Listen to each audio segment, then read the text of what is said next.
Hello friends, so we are continuing this series. तो आज इस वीडियो में हम देखेंगे CAPF AC 2024 एग्जामिनेशन के लिए नवंबर 2023 मंथ्स के 10 most important topics of the paper 2। ठीक है, तो पेपर 2 से रिलेटेड हम 10 इंपॉर्टेंट टॉपिक्स देखेंगे।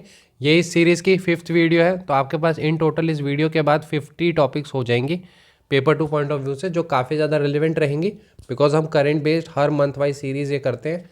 तो उस मंथ से रिलेटेड जो भी इंपॉर्टेंट होती है एसए argument report point of view से वो हम करते हैं।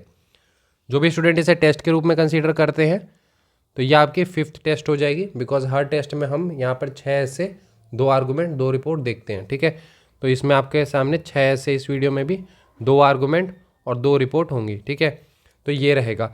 इसके बाद अगर हम बात करते हैं कि इस वीडियो के बाद आपका अप्रोच क्या रहना चाहिए, जैसे हम अगर 10 टॉपिक्स की बात करेंगे इस वीडियो में, तो हो सकता है कि आप लेट से किन्हीं के 2, किन्हीं के 3, किन्हीं के 4, किन्हीं के इनसे ज़्यादा भी हो सकती है, जो टॉपिक्स आपने पहले से प्रिपेयर कर रखे होंगे।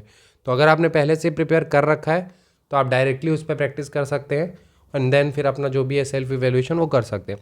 अगर आपने पहले से नहीं कर रखा तो आपको करना ये है कि सारे ही टॉपिक्स पे 1-1.5 पेज के नोट्स प्रिपेयर करने हैं।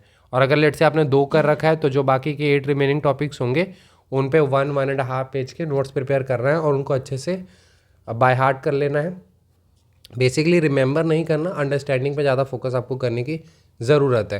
एंड देन 1 या 2 दिन के गैप के बाद आप उसको प्रैक्टिस कर सकते हैं और फिर अपने जो भी कंटेंट है वहाँ से सेल्फ इवेल्युएशन अपना कर सकते हैं। ठीक है, तो ये आप अगर अप्रोच रखते हैं तो एग्ज़ाम तक आपके पास, अगर हम 12 मंथ्स को भी कवर करते हैं तो आपके पास 120 टॉपिक्स होंगी, जो कि मोर देन इनफ होती है CAPF जैसे एग्जामिनेशन के लिए। ठीक है, तो चलिए हम स्टार्ट करते हैं देन। तो सबसे पहले हम ऐसे देखेंगे। तो ऐसे में देखिए, आपको पता होगा कि नवंबर मंथ में डीप फेक्स काफ़ी ज़्यादा न्यूज़ में था बिकॉज ऑफ सम वीडियो। ठीक है, तो वो आपको पता होगा। तो double edge sword in the digital as, तो पहला टॉपिक यही होएगा बिकॉज AI के पॉइंट ऑफ व्यू से भी, AI का जब हम एक क्रिटिसिज्म पार्ट में जाते हैं तो वहाँ पर डीप फेक्स काफ़ी इंपॉर्टेंट हो जाता है। ठीक है, जिनको डीप फेक्स नहीं पता होगा आप पता कर सकते हैं। ठीक है, वैसे पता होना चाहिए बिकॉज काफ़ी ज़्यादा ये न्यूज़ में था। सो डिजिटल एज में ये एक डबल एज स्वॉर्ड है। ठीक है, इसके बाद अगर हम देखते हैं तो impact of ethnic conflict on the Indian Myanmar relations. ठीक है, तो जो इथनिक कॉन्फ्लिक्ट्स इंडिया में हो रही हैं उसका क्या इम्पैक्ट रहेगा इंडिया और म्यांमार के रिलेशंस पे। देन अगर हम देखें तो प्राइवेटाइजेशन ऑफ स्पेस सेक्टर, ये एक इंपॉर्टेंट टॉपिक है अगर हम science and tech point of view से देखें तो। देन अगर हम इकनॉमी में, आप यहाँ पे देख सकते हैं कि हम कोशिश ये करते हैं कि थोड़ा सा मल्टी थीम रख सकें, यानी कि अलग अलग थीम से रहें तो ज़्यादा बेहतर है। बट कभी कभी क्या होता है, रिपीटेशन हो जाती है बिकॉज वो मंथ में किस तरह के इश्यूज़ न्यूज़ में थे उस बेसिस पे होता है। तो फॉर एग्जांपल यहाँ पर ये वाला साइंस एंड टेक का हो जाएगा, ये आपका IR का हो जाएगा, फिर से ये साइंस एंड टेक है, देन ये आपका इकनॉमी, देन ये एनवायरनमेंट से आप लिंक कर सकते हैं, एनवायरनमेंट प्लस एग्रीकल्चर भी आप कह सकते हैं, और ये आपका लास्ट वाला वुमेन से रिलेटेड। ठीक है, तो आप देखेंगे अलग अलग। अब इसमें जैसे इंटरनल सिक्योरिटी है तो वो एक मिसिंग था बिकॉज एज सच कोई बहुत बड़ा नहीं था न्यूज़ में, तो इस कारण से इंटरनल सिक्योरिटी इसमें नहीं है। वैसे एग्जाम में आपके सामने इंटरनल सिक्योरिटी का एक क्वेश्चन रहेगा ही रहेगा। ठीक है, तो यहाँ पर फूड इन्फ्लेशन इन इंडिया, वैसे तो ये वाला क्वेश्चन आ चुका है प्राइस राइज से रिलेटेड, तो बहुत कम चांसेस है आने की, बट मैंने इसीलिए इसे डाला है बिकॉज अगर आप इसे कर लेते हैं तो इन जनरल भी कुछ अगर इकनॉमी से रिलेटेड आता है तो वहाँ पर सिंस आपके पास कॉन्टेंट रहेगा तो आप लिख पाएंगे। अंडरस्टैंडिंग पर्पज से भी काफ़ी इंपॉर्टेंट हो जाती है ये। इसके बाद फिर है need of climate smart agriculture in India. ठीक है, तो इसको अच्छे से करने की ज़रूरत है। एंड वुमेन तो हर बार इंपॉर्टेंट होती हैं, तो women in stem that is science, technology, engineering and mathematics. ठीक है, तो ये करने की ज़रूरत है। मैंने आपको बताया था वुमेन की डिफरेंट स्पीयर्स में आप सारे ही कर लीजिए, क्योंकि अगर आपने देखा हो 2022 में आपका वुमेन इन आर्म्ड फोर्सेज आया था, 2023 में आपका वुमेन इन स्पोर्ट्स आया था, इस बार जुडिशियरी आने के चांसेस रहेंगी या पॉलिटिक्स भी आ सकता है, वुमेन इन पॉलिटिक्स। तो उस प्रकार से women in politics, women in judiciary, women in stem, ये सारे आप कर सकते हैं। ठीक है, तो टोटल हमारे ये 6 टॉपिक्स हो गए।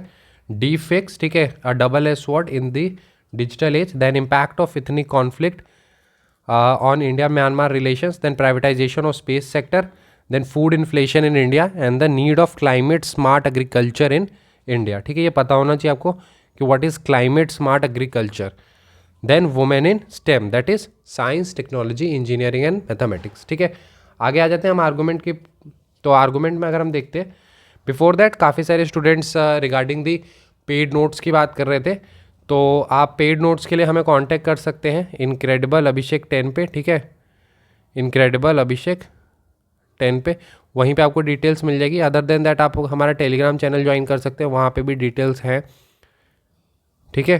तो बेसिकली उन नोट्स में ऐसा कुछ नहीं है, बस ये है कि लाइक आपका जो कंटेंट एक्यूमुलेट करने में या फिर इकट्ठा करने में जो टाइम लगता है वो सेव हो जाता है। डायरेक्ट जो आपको एक सेपरेट टेलीग्राम चैनल में जो भी नोट्स मिलती हैं सिर्फ आप डायरेक्टली उन्हें कर सकते हैं। फॉर एग्जांपल यहाँ पे भी जैसे 10 टॉपिक्स हमने दिए हैं, तो अब आपको खुद से रिसर्च करके 1-1.5 पेज के नोट्स प्रिपेयर करने होंगे, बट यहाँ हमारे प्रोग्राम में आपको रेडीमेड मिल जाती है, तो उसके लिए हम एक छोटी सी फ़ी लेते हैं, ठीक है। तो आगे बढ़ते हैं हम। आर्गूमेंट की अगर हम बात करते हैं तो आर्गूमेंट में पहला है 17 आवर्स अ वीक, ठीक है। तो ये वाला था, तो इसमें आप करेंगे क्या, arguments in favour of this and arguments in against of this, ठीक है। आर्टिकल ये इसके लिए आप सर्च कर लीजिएगा यूपीएससी आगे लिख के, ठीक है। ये आई थिंक एक एडिटोरियल भी आया था, वैसे आपको ये फोरम आईएएस पे मिल जाएगी, जहाँ तक मुझे याद है फोरम आईएएस पे मिल जाएगी। तो इसमें आर्गूमेंट्स इन फेवर और आर्गूमेंट्स इन अगेंस्ट दोनों है, तो इसको अच्छे से आप कर सकते हैं। इन जनरल भी काफ़ी यूज़फुल रहेगा ये। और local reservation in private sector, ये तो हरियाणा वाले की वजह से है, 75% reservation that has been quashed, तो ये वाला आप करेंगे, local reservation in private sector, ठीक है। तो इन दोनों पे आपको आर्गूमेंट करने की ज़रूरत है। इसके अलावा अगर हम आ जाते हैं रिपोर्ट पॉइंट ऑफ व्यू से, तो रिपोर्ट में देखिए Uttarakhand tunnel rescue mission was being in news, ठीक है।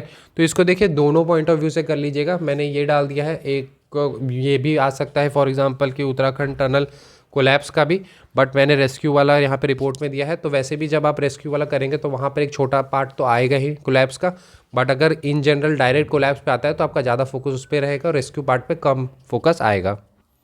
देन नेक्स्ट टॉपिक है, एक रिपोर्ट आया था आपका, तो उससे रिलेटेड है, रोड एक्सीडेंट से रिलेटेड एक रिपोर्ट आई थी, तो उसी पॉइंट ऑफ व्यू से आप रोड एक्सीडेंट्स इन इंडिया पे एक रिपोर्ट प्रिपेयर कर सकते हैं। तो दो आपके रिपोर्ट हो जाएंगी, उत्तराखंड टनल रेस्क्यू मिशन हो गया और रोड एक्सीडेंट्स इन इंडिया, ठीक है। फिर इसके बाद local reservation in private sector पे आर्गूमेंट करेंगे, arguments in favour of the 17 hours a week work पे, और arguments in against of the 70 hours a week पे, ठीक है। तो ये आपके टोटल 10 टॉपिक्स हो गए हैं। इसकी पीडीएफ जो है वो हम एज डिफेंस पे अपलोड करवा देंगे। इनमें से कोई भी ऐसा टॉपिक है जिन पे लगता है कि आपको कंटेंट ढूंढने में ज़्यादा दिक्कत आ रही है तो बता सकते हैं, वो हम फ्रीली हमारे टेलीग्राम चैनल पे उस स्पेसिफिक टॉपिक की पीडीएफ आपको प्रोवाइड कर देंगे इस टेलीग्राम चैनल पे, ठीक है। I hope this video was helpful for you. अगर ये वीडियो अच्छा लगता है तो आप वीडियो को लाइक जरूर करें, अपने दोस्तों के साथ जो भी CAPF की प्रिपरेशन कर रहे हैं उनके साथ शेयर करें, ताकि वो एक छोटी सी मोटिवेशन के रूप में हमारे लिए वर्क करती है, ठीक है। तो मिलते हैं अगले वीडियो में। I hope this video was helpful for you. Thank you and have a nice day friends.